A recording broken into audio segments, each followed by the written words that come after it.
Hey guys, Chauncey Phillips here on my April 29th DVD update, where I talk about all the DVDs and Blu-rays I've gotten over the last 2 weeks or so. Like I always say, guys, enjoy these update videos. Definitely give this video a thumbs up. Leave me comments below what you guys saw, the titles I checked out this update, any titles coming up that you guys would like me to review for future updates, and some of the things you guys have picked up recently.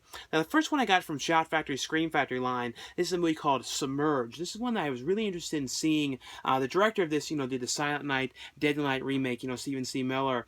And I really thought this was a pretty interesting concept. The movie's basically about this guy who's this bodyguard for this guy. He's kind of got enemies, and you can tell people don't really like this guy. He's got a lot of doesn't really have too many friends, and he has this souped up limo that he drives around in that they've just kind of finished working on, that basically is like bulletproof, and it can like float and all these kind of things. It's a very specific, specific souped up limo, and the guy who drives the limousine is basically, taking his brother and his friends out in the limo, kind of just showing them off, and they're kind of all going out just to party and just to see this thing.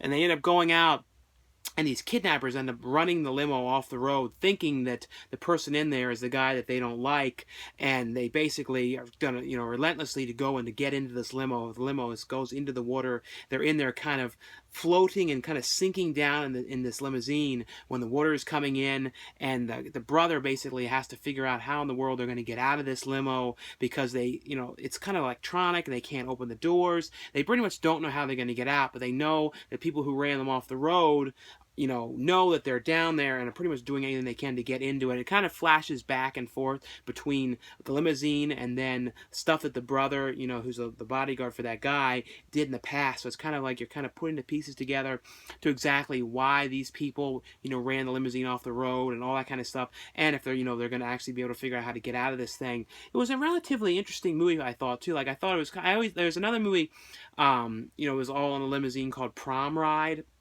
It was all like trapped in there with like a killer in there. This was different though. This, like I said, was more of like a sinking thing. And I always like those kind of movies that are all like set in one setting, in a confined space. And this actually had a pretty cool vibe. And like I said, of them sinking into the water and trying to figure out what's going to happen to them.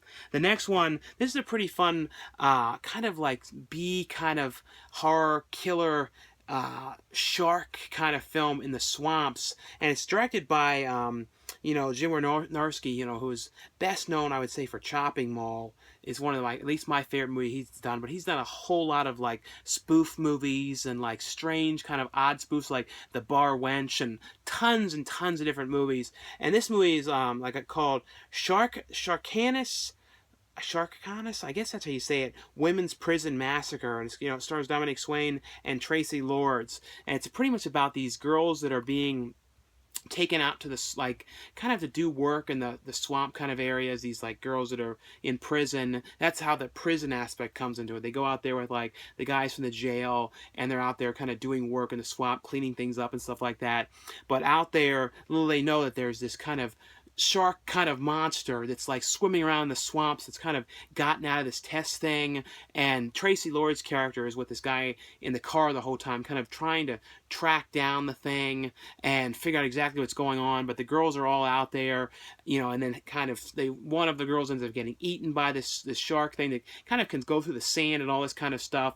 It's kind of interesting. It was kind of funny too, because like when they were showing the shark like in the swamp, it was like stock footage of like it didn't look like a swamp, and that kind of what made it kind of funny, because it was like it didn't look like what it would be in that they're swimming in, the shark is going through, and that kind of gave it like this interesting vibe. It's a real fun, silly B movie kind of thing. And if you know Jim Wynorski's movies, it's got that kind of vibe to it, and I kind of liked it for that, just because it was a really fun, silly movie about this shark that was going around there killing these girls, and they were have to hide out in this cabin, and the shark is like coming after them, and they're kind of figuring out how they're going to like defeat this shark and pretty much survive. And that's pretty much what it is. It has on here though a commentary track with Jim Wynorski and a stills gallery, but a really fun B shark film out in the swamp with these like prison girls getting attacked by the shark.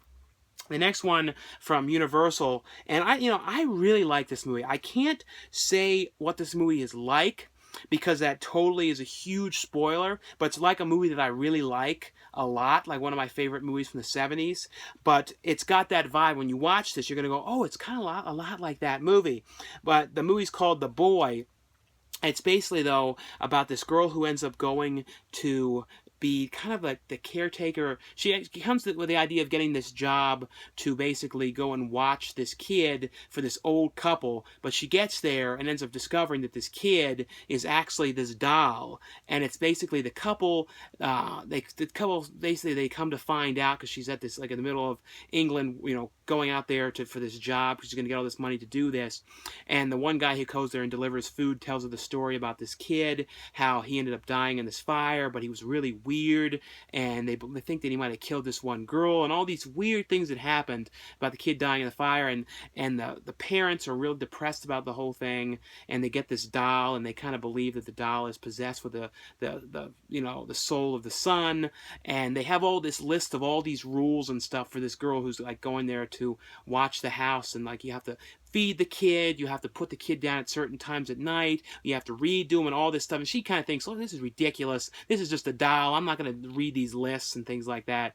And then immediately when they get there, the old couple end up leaving and saying they're going on this trip, that's why she's there, is they're paying her while she goes away. The old couple have their own plans of what they're actually doing. But of course, though, things very odd start to happen as soon as they leave, and the boy, this doll, is actually starting to do odd things. It's kind of moving positions. Weird things are happening in the house. She's hearing footsteps. I thought it was actually a very, very creepy, cool movie, and, had some interesting twists and things like that in the movie as well. It's got a couple mixed opinions review-wise, but I legitimately really like this movie. Like I said, though, it's very much like this one movie that I really like, but I can't say what it is because then it kind of spoils it. But I would definitely recommend watching this one. The only thing that's a shame about this release is there's no features at all on it, but still a very, very cool movie, and really, really surprised with how cool and creepy this one was. The next one from McKnight releasing. This is a movie, the director of this did The Signal, not The Signal, the Lin Shaye movie with Lawrence Fishburne, The Signal from years back, about I can't remember exactly what happened. I remember liking that movie, but he did this movie before, the movie The Signal before. This movie's called Synchronicity, and it stars Chad McKnight and Michael Ironside's in this movie, and it's kind of a futuristic, very cool cover in this futuristic kind of time travel kind of film. It's about these scientists that believe that they have the equation for doing time travel, but they need to basically use this kind of plutonium type thing, and they have this, basically they believe that they can open the doors between the past, but they need two things of plutonium. They have one, they need another one. They need to get it from Michael Ironside's character, who is basically the only person who manufactures the type of thing that they need, this kind of plutonium type thing. They have no one else they can go to, so they pretty much need him to open this door. They do a demo with what they can first, the one door opening up the one way, and when they do that, this weird plant comes through, and there's this weird thing that comes out at the guy doing the experiment, and he kind of, right after that happens, weird things start to happen to him. He goes outside and ends up seeing this girl out there, and he's like, did you come through this wormhole that opened? Because like I said, this weird plant came through, and he's like, did you come through that wormhole? And right when that happens, though, he starts to like this woman, but then he's discovering that there's kind of something strange about her, and it deals with, though, her plans to steal the formula of what she's doing, and then him having to go back because of him falling for this girl and try and correct things that he did in the past. It's one of those kind of things where things that you saw at this one point go, oh, she said that because, to him, I saw you before, because he goes back at this point. And it was a very interesting kind of time travel one, not the absolute typical kind of one that you've seen before, not the time machine kind of one like that, where it's goes directly to a time. It's more going back and a couple minutes before and stuff like that. It was actually, like I said, pretty interesting movie, and it deals too with Michael Ironside's character, what he's kind of scheming that he's kind of doing along the way to try and get this invention. But I really thought this was a pretty cool science fiction time travel movie. Has on here, though, a commentary track with the writer and director, interviews with the cast and crew, a music video, but really cool time travel movie. This is one, I don't know how I've never seen this one in my entire life. Of course, this is a classic movie. I have no clue how I never watched this. This has been released on Blu-ray before, but never in a Criterion collection. The Criterion collection of this has a bunch of different features. a number of different making of documentaries on the film from 95 and 1999, and a commentary track as well. It does have a commentary track as well as a cool thing with the cast going to Cannes talking about the movie. But the movie is Easy Rider, which looks absolutely outstanding on Blu-ray, and really love this movie. It's basically with Peter Fonda and Dennis Hopper's character. Dennis Hopper actually directed this movie. There was a documentary too that I really liked called The American Dreamer, which was done right after this, talking with Dennis Hopper about trying to make his next movie and kind of how it was kind of falling apart, not going well. And that documentary really wasn't about making the movie as much as about the weird things that were going on with Dennis Hopper. And people say that it was faked and it wasn't real and it was kind of him acting, and you never really know for sure.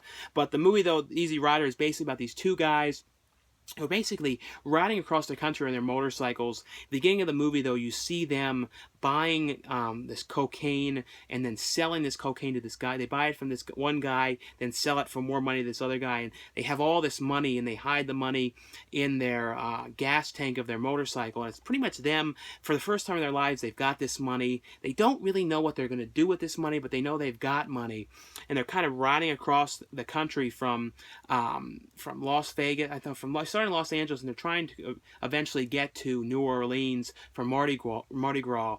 But it's pretty much them going along the way and kind of the things they encounter, dealing with things at the time too, in 1969, around the time of the Vietnam War, and where Dennis Hopper's character has really long hair and is kind of considered the hippie and the outcast, and people in the small towns are real kind of like giving them crap, and there's some terrible things that happen too, and they come across Jack Nicholson's character in jail at one point, and I love the stuff with Jack Nicholson. That was a really great part of the movie, but it's kind of them just kind of going from town to town with their kind of adventures, and there's some really cool stuff they would, like with the cutting of this movie, when they would like cut to things that were going to happen later, and these like really quick things and what this thing meant, and you would see one thing with the motorcycle and go, oh, that's what happens. It's a very big, it's a serious downer film too, very, very sad.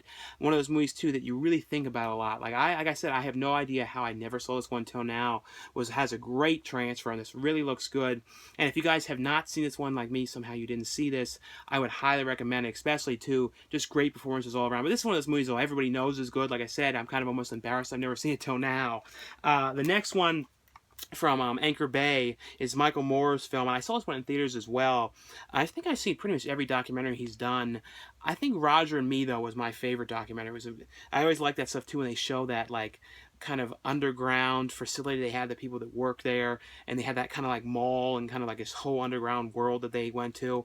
But this movie's called Where to Invade Next, and this one is Michael Moore in the front of this one more than I think other ones almost. In a way, he's kind of always in them, but it really features him, and it's pretty much him saying, like, it's kind of him doing it in a kind of a spoof kind of way, kind of a jokingly way, talking about how he's going to go to countries and kind of invade them to get their ideas to bring back to go to America, to try and fix the problems in America, dealing with like the food and the money situations. And he kind of goes to some countries and kind of shows the food that even in the poorest areas that the kids eat, which is so much better than America food, the kind of food that they have, showing in other countries too how their health care, that some of them, countries have health care for everybody. And they also, like, I think they have, they have healthcare here, but their healthcare is way better what's covered. Shows stuff dealing with like I said, what was the other kind of stuff dealing with working, and how in some of the countries it deals with how it's kind of, here it's always there, people always working and don't really have a lot of time off. In other countries, the one country he goes to, they have like 3 weeks off a year each person, and it's paid, so they have paid vacation for everybody. So it's kind of interesting just him going these other countries and areas too. They kind of get a bad rap at certain spots, and they're going how much better things can be there. At least, this is from his experience of what he was seeing, and it really is eye-opening to see some of the kind of things that he was discovered, because a lot of this stuff I had never seen before, like these takes on things, and was actually very, very well made documentary. I know some people though really don't like Michael Moore. I've never personally had any issues with him. I think he makes interesting documentaries. Like, I mean, there's not tons of documentaries that I watch. I've always watched his, and for the most part, been pretty interested in this one. I thought was one of the most interesting ones. The next one from Dark Sky Films is Emily, and this is a very cool babysitter movie. And this is the beginning of the movie, you see this babysitter end up getting taken into this car and basically kidnapped, and you go, what's happened here? And then it's basically, though, this father goes to pick up the babysitter at her house, and brings her back to watch the kids while they go out for, like, they basically have not had any dates or been able to do anywhere. This couple, they're really kind of, their marriage is strained because of it. So they're finally going out for their anniversary dinner, and she ends up going there to watch the kids. But there's something really off about this babysitter. She's very strange. She's playing the kids like really, really inappropriate stuff, like this tape that she finds that she plays the kids, like extremely inappropriate stuff. She calls the one kid into the bathroom, and she's going to the bathroom, and she's really doing some weird and saying some weird stuff. You can tell there's something extremely off about this woman and her motives and what she's doing here, and it's kind of, you're discovering little by little, what is she doing, why is she acting so strange, and what is her motives for being there. It's a very creepy movie because it makes you think of, the idea of having babysitters coming and watching, or have kids and watching your kids, and thinking you don't always know who's coming to your house. And it's kind of, I think it would make some parents scared of having babysitters unless it's somebody that they really, really know, because things were not adding up with this woman, and it was like, whoa, I really, really thought this was a cool movie. And I was thinking too of that babysitter episode with the Simpsons, that one of the early, like, I think the first season's ones with that woman that came over, like, I don't know, I was thinking of that one. But when it comes to like creepy babysitter movies, this was very, very good. Hasn't heard, though, a making of and a trailer, but let me know if you guys have watched this one, because I like this one a lot. This one, I don't know how to say this, it's Spanish. It's like, I really should know how to speak Spanish, but I don't. It's called, like, I can't even say it. Diabolico. I wish, I don't even know how to say that word. Like, Shishirzo.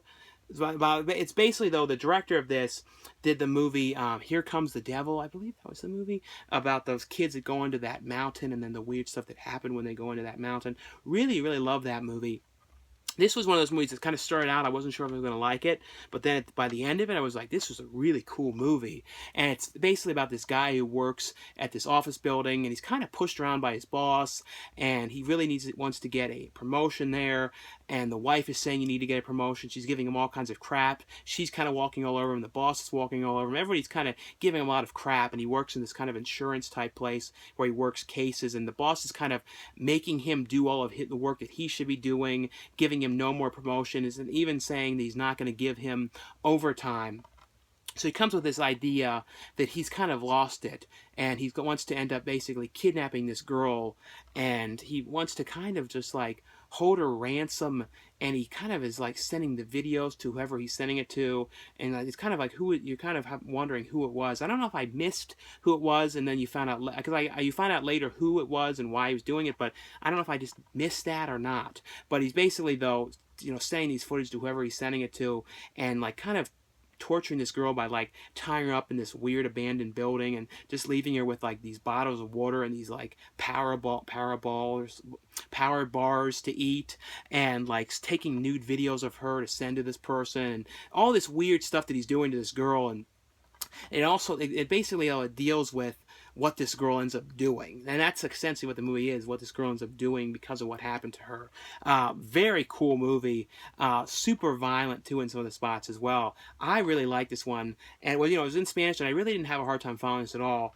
The next one, and this was a really fun dog movie. I always watch all these dog movies. I always love dog movies. This is from Alchemy. And to be honest with you, this is the best dog movie I've seen in years. And it was the most my kind of movie, because it was like, I feel like I could relate to that kid in this movie.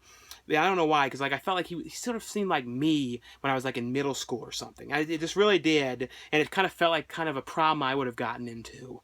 But it's basically called The Bandit Hound. It has Lou Ferrigno in it. Vern Troy is in this movie. Paul Savino, a bunch of different people, but it's basically though about this kid this dog in the beginning of the movie who is kind of steals money for Judd Nelson's character and Lou Ferrigno's character, and they kind of send him into the banks with like a thing to steal money, and he's kind of like all about the dog. It's funny, it's just the dog is just stealing money from everybody, but in the beginning of the movie though, the Lou Ferrigno and Judd Nelson's character send this bag into the bank and say, this dog has a bomb in the bag. Put all the money in the bag, or the dog's going to blow up the bank. And of course, though, they end up, getting the money away, and the dog ends up, hiding the money, and this kid ends up finding the money, and basically it's kind of like got that blank check kind of feel too. But the kid ends up eventually, like basically the dog, those two guys get arrested. The dog ends up going to put into a shelter, and this kid who really wants to get a dog ends up adopting the dog unknowingly that this dog is a thief and stealing money, and the dog ends up stealing all this other money, and then the kid ends up finding it, and he's like spending the money, and he was really trying to impress this one girl too, and at the same time the Lou Ferrigno and Judd Nelson's character trying to get the dog back. So it's got that kind of like scheming stuff of them trying to get the dog back and all these weird things. And Vern Troy has this really fun scene in this movie. I don't know, to me it's got it's got the Home Alone kind of vibe to it, the whole thing. But when it comes to dog movies, like I said, I seriously think this is one of the best dog movies. To me, it was just so fun and ridiculous, some of the scenes and stuff. The director too, she did this other movie. I can't remember offhand what it was, but it had the one from Norton Reedus in it.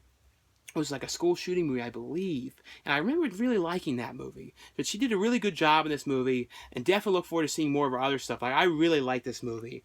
The next one is another one that I really liked, and it's a movie from Russia called Shopping Tour. And this is one of those ones after it was over, I was like, wow, that was a cool ass movie. Like, this was a really cool movie. And it was actually a really good found footage movie. The only thing, it only breaks found footage at one part at the end. And I'm like, how did that happen? That was the only thing that I was wondering about, because it was kind of like, I don't know why they did that one choice they did, because it was the only thing that wasn't the found footage part. But it was basically called Shopping Tour.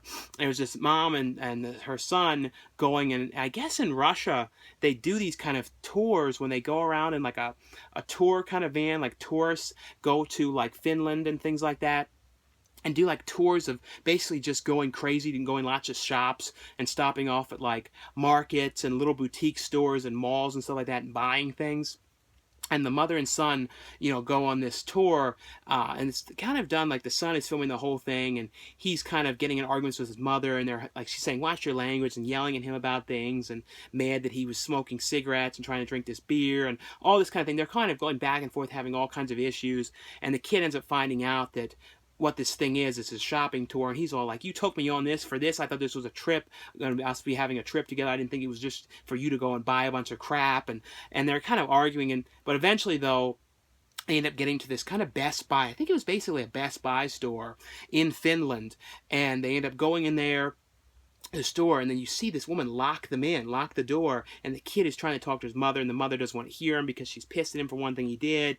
And eventually, basically what's happened is there's people in there eating people, and the mom and the son have to survive. And this was like a seriously great movie, and I love seeing like this Best Buy store and these weird stores in Finland and stuff like that. To be honest though, this was one of the coolest found footage movies that I've watched in a long time, and the most like fun I had watching thing. It was in Russian, but very cool movie. Like, I didn't have a hard time following this at all. The cover on this one isn't the greatest cover in the world, but very, very cool movie.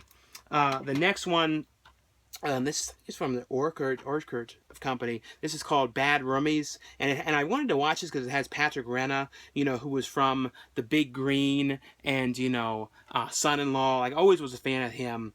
And he was recently, I think, in like Lava Lantula, I think he was in that recently, but it's basically called Bad Roomies, and it's about these two guys, Patrick Renna and his friend's character, and their roommate ended up leaving, and they need to find someone to pay the other side of the rent, and they end up kind of doing interviews to get people. And it was cool. The Nguyen twins, were from Observe and Report. They had a little cameo, and this is like people trying to get the room and be people at the house with him. Of course though, they don't get picked, and they end up meeting this one girl who seems kind of okay, but she's kind of saying kind of weird stuff, and she seems a little bit nuts, and they're like, "Oh, should we let this girl like stay at the house?" Of course they do, against their better judgment, and it's a very bad decision them doing that.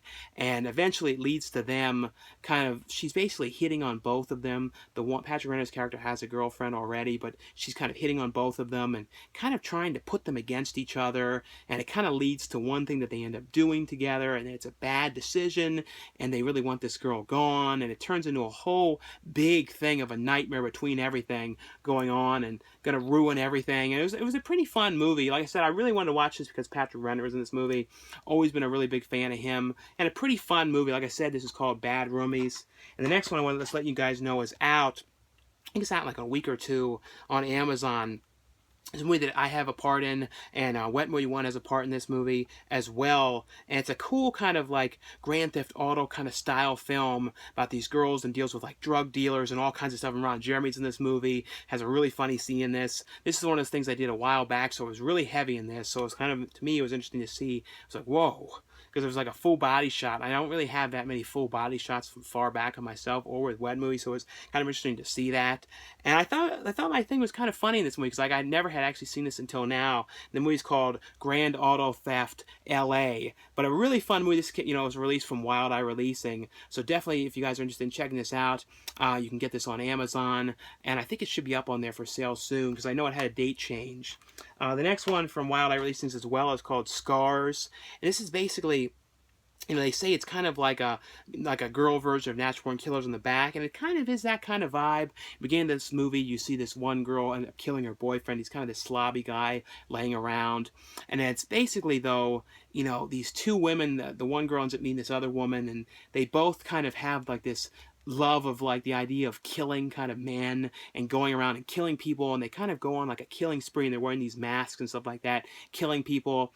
And it's kind of, they both have had things that happened in their lives that kind of led them to the way that they did things, because the one's boyfriend was kind of demanding, and the other one has kind of had like a bunch of bad relationships, and kind of also having people cheating on her, and sleeping around a lot of men that were married and all this kind of stuff. So they have all these kind of baggage and kind of issues and stuff like that. And it's kind of them kind of going on this spree, killing people. Pretty interesting movie, though. Like I said, this is called Scars, and the, you know, tagline is "Killing Dudes is Easy." The next one, this is kind of a funny, interesting kind of thing called, it's based on true events. I was looking it up, it said in 2010, occurred in Europe, and it's called Paranormal Sex Tape. And it's basically, this is Wild Eye Releasing as well.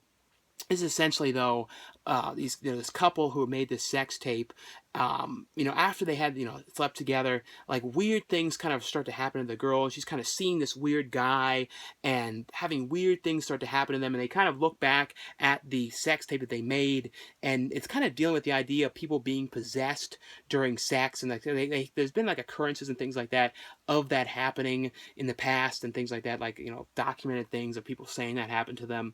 And it's kind of them watching back the tape, and like kind of cuts back and forth to like what's going on, and then the tape, and you see all these weird things going on with them, and these strange things they're doing, and the things you're seeing in the video and stuff like that. It's kind of an interesting kind of thing, and it is like an interesting idea too. That one movie called SX Tape 2 was kind of like this, you know, dealing with like possessions during sex and stuff like that. But like I said, this is called Paranormal Sex Tape.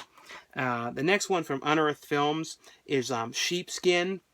This is definitely a different take on werewolf movies, and you see this guy who's like works at a office building, and he ends up getting this guy in this mask, ends up kidnapping him and taking him to this warehouse, and he's basically kind of talking to him, saying that he killed his sister because the guy was, you know, cheating on his wife, sleeping with his sister, the guy's sister, and, you know, he's got, because the sister was recently just found dead, and he's like, I haven't, you know, we had a disagreement, I haven't seen her in over a month, and because the guy was showing him the picture of the sister all attacked and dead, and he's like, I don't know what happened, I didn't do it. And there's basically these people also accusing him of having something to do with other deaths that have happened around this area, and they're kind of questioning him, trying to get him to admit to him doing this. And they're also, the back of the mind, they're thinking that he's like a werewolf, because that deals with it as well, because of these deaths. And they're kind of trying to get him to say that he did it, and like torturing him, and all the kind of stuff that's going on to try and see if he does or does not admit to this, and what ends up happening. Has on here, though, the version of the film in color, version of the film in black and white, which is kind of cool. They had a black and white version of it as well. Has on here director's commentary, deleted scenes, behind the scenes, and the original Sheepskin short film. But a pretty cool, like I said, different take on the werewolf film. And the next one, I think this is from terror films, and this is called Trace. It kind of deals with EVP, and you know, it talks in the beginning about how in Soviet Russia, I think it's Soviet, that's where it said, they were doing like tests, and before the fall of everything, they, you know, they ended up having to stop doing it, and these scientists, they were over there, were some of them were still there doing it, but essentially though, it's these friends that, you know, the one guy has like sound equipment in his basement they uses for recordings and things like that. They start talking about EVP, and the one guy's like, oh, why don't we record you saying this and trying to conjure up this thing from the past, saying this, and see what happens, and listen to the tape back and see if we hear anything strange. They end up doing that, and they kind of hear some static and stuff on the tape, and nothing really weird and when they first hear it back. But then that night, one of the friends ends up having something really weird happen to him, and it's them like listening back to the tape later and then hearing all this weird stuff on it. They're also watching this tape of this guy on YouTube, oh, like this website. Something bad has happened to that guy, but he has like a whole series on EVP and kind of encounters. And, you know, users would send in their videos about encounters and things that they had happen to them. And essentially, though, it's like weird stuff starts to happen to all these friends because they were messing around with EVP.